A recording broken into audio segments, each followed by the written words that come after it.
निशा कारबार पाई मरणात्मक आक्रमण दादा खुड़ी को पुतुरार ये मरणात्मक आक्रमण देखिला शहीदनगर थाना अंतर्गत ए साइंस पार्क बस्ती आउ घटनास्थल रे साइंटिफिक टीम पहुंची आरंभ करिछि छानबीन जबत करा जायछि मरणात्मक आक्रमण रे व्यवहृत से अस्त्र एवं अभियुक्त पुतुरा को पुलिस वर्तमान अटक रखिछि। तेबे घटनार साइंटिफिक टीम सहायतार तदंत आरंभ होइतिबा बेले तेबे केउ कारण पाई प्रकृत रे दादा खुड़ी को अति संतर्पण भावे आक्रमण कला पुतुरा एवं खुड़ीर पेटरे छुरी भुसिबा सहित दादार मुंड को हानिला। तेबे घटना को नहीं अति गुरुतर सहकारे ये जेतेबेले तदंत आरंभ करा जायछि सेतेबेले दादा खुड़ीर अवस्था मध्य संकटापन रही। एभली स्थिति रे शहीदनगर थाना पुलिस एवं साइंटिफिक टीम पहुंची तदंत आरंभ करा जायछि एवं जनकु एथिरे अटक रखा जाय वर्तमान तदंत आग को निया जाउछि।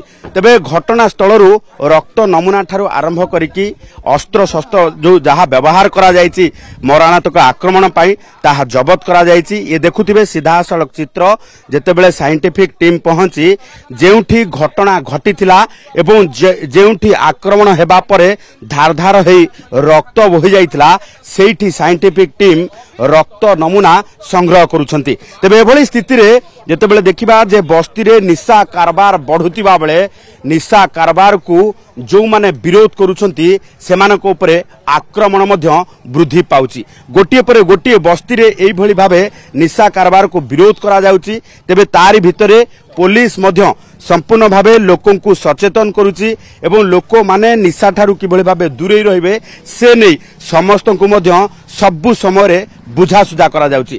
ता परे मध्य जो माने निशा कारबार रे संपृक्त रहउचंती सेमाने उग्र हेउचंती एवं निशा कारबार विरोध करुथिबा लोकों को एई भली भाबे हत्या करूछंती। पूर्वरु आपण देखिथिबे जे होली समय रे दुईटी हत्याकांड भितरे जदि आमे देखिबा जे शहीदनगर थाना अंतर्गत शांतिपल्ली बस्ती रे ए निशा कारबार को नेकी हत्या करा जायतिला। ता पूर्वरु आमे जदि देखिबा जे निशा कारबार को विरोध करुथिबा जने जो रहिछि प्रतिष्ठित व्यक्ति जे कि कैपिटल थाना अंतर्गत जो बापूजी नगर अंचल एक बस्ती रे रहुतिले तांकु मध्य हत्या करा जायतिला।